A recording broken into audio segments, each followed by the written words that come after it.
Hello everybody, నా పేరు doctor Charan Teja Koganti. నేను consultant neuro psychiatrist.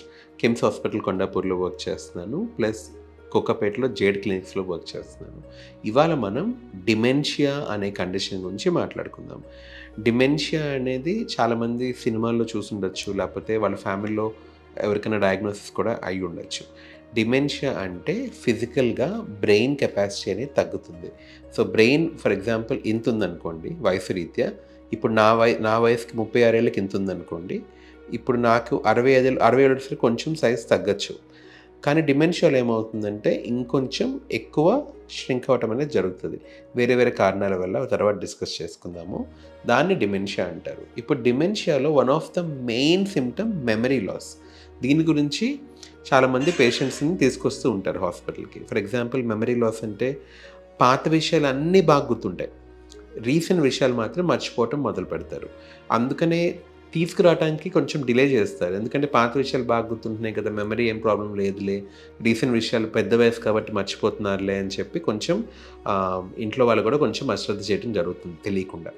So recent memory అంటే ఏంటంటే పొద్దున్న ఫర్ ఎగ్జాంపుల్ వంట చేస్తున్నాను అనుకోండి, ఉప్పు వేసానా లేదా, లేకపోతే నేను ట్యాబ్లెట్స్ వేసుకున్నానా లేదా, స్నానం చేశానా లేదా, నిన్న నైట్ ఏం తిన్నాను నేను, నిన్న మన ఇంటికి ఎవరు వచ్చారు, ఇలాంటి రీసెంట్ మెమరీ ఇంపైర్మెంట్ అనేది మీరు ఫస్ట్ అబ్జర్వ్ చేస్తారు. Over a period of time ఏమవుతుందంటే ఈ రీసెంట్ మెమరీ కూడా ప్రోగ్రెస్ అయ్యి రిమోట్ మెమరీ అంటే పాత విషయాలు కూడా మర్చిపోవచ్చు. ఓవర్ పీరియడ్ ఆఫ్ టైం మనం మీ కొడుకు పేరు, మీ కొడుకు మొహం కూడా మర్చిపోయే ఛాన్సెస్ కూడా అవుతుంది. అంటే ట్రీట్మెంట్ లేకపోతే డిమెన్షియా అంత ప్రోగ్రెస్ అవ్వచ్చు. ఇది ఫస్ట్ సిమ్టమ్ అండి. Second symptom personality change. Personality change అంటే ఫర్ ఎగ్జాంపుల్ ప్రతి మనిషికి ఒక పర్సనాలిటీ ఉంటుంది. కొంతమందికి కోపం ఎక్కువ, ముక్కు మీద కోపం అంటారు. కొంతమందికి చాలా శాంతంగా ఉంటారు. కొంతమంది సిగ్గుపడుతూ ఉంటారు.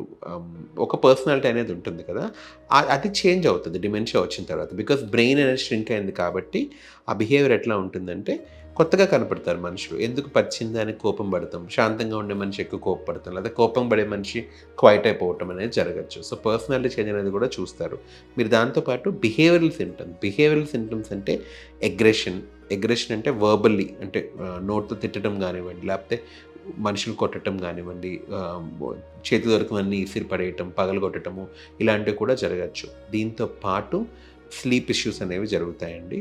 దాంతోపాటు మనకి హాలుసినేషన్స్ అంటే భ్రమలాగా, లేనిది ఉన్నట్టు ఉన్నది లేనట్టు అనుకోవటము.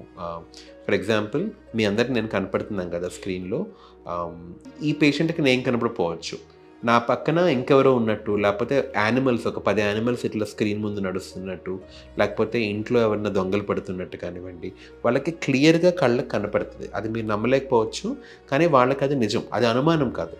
వాళ్ళకి డెఫినెట్గా మీకు నేను కనపడుతుంది అనేది ఎంత నిజమో, వాళ్ళకి వాళ్ళ ఇంట్లో దొంగలు పడ్డారనో, లేకపోతే వాళ్ళ ఇంట్లో ఒక మనిషి లేకపోతే ఒక యానిమల్లో నడుస్తుందంటమో కూడా అంతే నిజం. వాళ్ళ కళ్ళకి క్లియర్గా కనపడుతుంది ఆ ఇమేజ్ అనేది. సో అలాంటి విజువల్ హాలుసినేషన్స్ రావచ్చు. మళ్ళీ డెల్యూషన్స్ కూడా రావచ్చు. ఆఫ్కోర్స్ భయాలు, భ్రమలు, అపనమ్మకాలు, అపోహలు ఇవన్నీ కూడా జరగచ్చు. సో వీళ్ళు ఎవరైనా తన ఫుడ్లో పాయిజన్ కలుపుతున్నారనో, ఫుడ్ తినకపోవటము, లేకపోతే చిన్న చిన్న వాటికి గొడవలు పెట్టుకోవటం దాని గురించి, లేకపోతే ఆస్తి ఎవరో తీసుకేసుకుంటున్నారని చెప్పి పారనాయిడ్గా భయం పడటం అనేది కూడా జరగచ్చు. ఇలాంటివన్నీ ఉంటాయి. కొంతమందికి దీంతో పాటు ఏమవుతుందంటే డిప్రెషన్, యాంగ్జైటీ కూడా వచ్చే ఛాన్సెస్ ఉన్నాయండి. Now what are the types of dementia? Different రకాలు ఏముంటాయి డిమెన్షియాలో? మోస్ట్ కామనెస్ట్ అండి, out of 100 85% is something called Alzheimer's dementia. మీరు ఎప్పుడు వినే ఉంటారు అల్జైమర్స్ అని చెప్పి. అల్జైమర్స్ డిమెన్షియా అనేది వయసు రీత్యా వచ్చే రోగం. నార్మల్గా 65 ఏళ్ళ వయసు పైన వాళ్ళకి ఇది వచ్చే రిస్క్ అనేది ఉంటుంది. జెనెటిక్గా స్ట్రాంగ్ కాంపోనెంట్ ఉంటుంది. మీ పేరెంట్స్ కానీ గ్రాండ్ పేరెంట్స్ కానీ డిమెన్షియా ఉంటే మీకు వచ్చే ఛాన్సెస్ డెఫినెట్లీ ఉంటాయి. దాంతోపాటు సెకండ్ థింగ్ వాస్కులర్ డిమెన్షియా. ఇది కూడా కామనే అండి. వాస్కులర్ డిమెన్షియా అంటే మన బ్లడ్ వెసల్స్ అంటే రక్త కణాల్లో చిన్న చిన్న క్లాట్స్ ఉన్నా, మీకు ఇంతకుముందు ఎప్పుడన్నా స్ట్రోక్ వచ్చినా కానీ, పక్షవాతం వచ్చినా, లేకపోతే చిన్న చిన్న TIAs అంటాం, ట్రాన్సియంట్ ఇస్కెమిక్ అటాక్స్ అని, బ్రెయిన్లో అలాంటి చిన్న చిన్న క్లాట్స్ ఉండడం వల్ల కానివ్వండి, బ్రెయిన్ ఏరియా అనేది ష్రింక్ అవుతుంది. ఫర్ ఎగ్జాంపుల్ నా పంటకి నేను నీళ్లు పోయకపోతే పంట ఎండిపోతుంది కదా, అట్లాగే బ్రెయిన్లో సెల్స్కి ఆక్సిజన్ అందించకపోయినా, బ్లడ్ సప్లై లేకపోయినా కానీ ఆ సెల్స్ అనేవి లాస్ అవుతాయి. దానివల్ల ఓవరాల్ బ్రెయిన్ అనేది ష్రింక్ అవుతుంది. దాన్ని వాస్కులర్ డిమెన్షియా అంటాము. ఇక్కడ రిస్క్ ఫ్యాక్టర్స్ ఎలా ఉంటాయంటే హైపర్ టెన్షన్ ఉంటుంది, స్ట్రోక్ ఉండొచ్చు పాతగా, టీఐఏ ట్రాన్సియెంట్ ఇస్కెమిక్ అటాక్ అంటే మైనర్ స్ట్రోక్ అనుకోవచ్చు, అవి వచ్చే ఛాన్సెస్ ఉంటాయి. దీంతోపాటు ఇంకొక common dementia is frontotemporal dementia. Frontotemporal డిమెన్షియాలో మెమరీ ఇష్యూస్ ఎక్కువ లేకపోవచ్చు, mostly behavioural issues, personality change, behavioural issues అనేవి ఎక్కువ చూస్తూ ఉంటాం. వీళ్ళు కొంచెం బట్టలు తీసేయటం కానివ్వండి, ఎక్కడ వాష్రూమ్కి వెళ్ళాలో తెలియకపోవటం కానివ్వండి, ఇలాంటివి కూడా జరుగుతూ ఉంటాయి. సో చాలా భయం వేస్తుంది. కొంతమందికి లైంగికంగా కూడా వేరే వాళ్ళని వేధించడం, ఆ వయసులో కూడా సెక్షువల్ ఇష్యూస్ అనేవి అట్లా రావటం కానివ్వండి, లీగల్ ఇష్యూస్ కూడా అవుతాయి కొంతమందికి, అంతదాకా వెళ్తుంది అనమాట.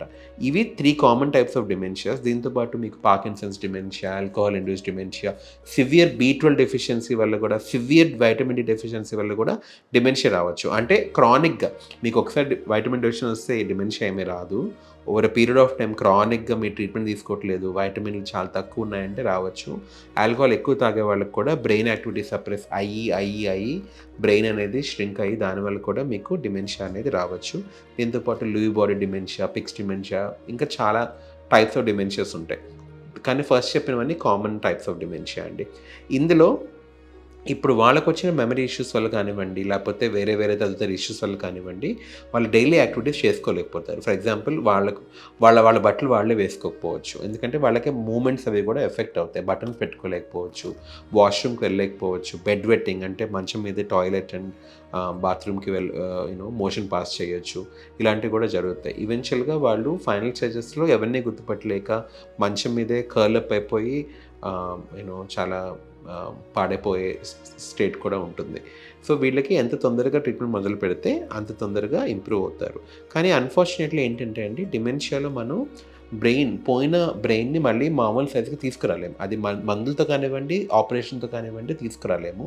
సో మనం ఏం చేస్తామంటే మెడిసిన్స్తో బ్రెయిన్ ష్రింక్ అయినా కానీ బ్రెయిన్లో యాక్టివిటీ తగ్గకుండా బ్రెయిన్ యాక్టివిటీ పెంచడానికి మనం న్యూరోకెమికల్స్ని ప్రొడ్యూస్ చేయొచ్చు. సో ఆ మెడిసిన్స్ ద్వారా మనం పేషెంట్స్ని రికవరీ చేయొచ్చు. ఎంతవరకు రికవరీ అవుతుంది అనేది మనం ఎగ్జాక్ట్గా చెప్పలేము, అది పేషెంట్ బట్టి ఉంటుంది. వీళ్ళకి రిస్క్ ఫ్యాక్టర్స్ ఎలా ఉంటాయంటే అండి, ఈ కండిషన్ రావడానికి 6 రిస్క్ ఫ్యాక్టర్స్ ఎక్కువ ఉంటాయి. స్ట్రోక్కి కూడా ఇలాంటి కామన్ రిస్క్ ఫ్యాక్టర్సే ఉంటాయి. షుగర్ అంటే అన్కంట్రోల్ డయాబెటీస్ ఉన్నా, అన్కంట్రోల్ హైపర్ టెన్షన్ ఉన్నా కానీ, బాగా కొలెస్ట్రాల్ ఇష్యూస్ ఎక్కువ ఉన్నా కానీ, చాలా ఎర్లీగా గర్భసంచి తీసేసినా కానీ మీ లైఫ్లో, ఫర్ ఎగ్జాంపుల్ 30 ఏళ్ళకి 35 ఏళ్ళకి అట్లా గర్భసంచి తీసేసినా కానీ, ఆల్కహాల్ ఎక్కువ తాగుతున్నా, స్మోకింగ్ అంత రిస్క్ ఫ్యాక్టర్ కాదు దీనికి. బాగా ఫ్యాట్నింగ్ ఫుడ్ ఎక్కువ తిన్నా కానీ దానివల్ల కూడా క్లాట్స్ అనేవి ఫామ్ అవుతాయి. ఇవి కొన్ని కామన్ రిస్క్ ఫ్యాక్టర్స్ అండి. దీంతోపాటు మగవాళ్ళకి కూడా డిమెన్షియా వచ్చే ఛాన్సెస్ డెఫినెట్లీ ఆడవాళ్ళకన్నా ఎక్కువ ఉంటాయి.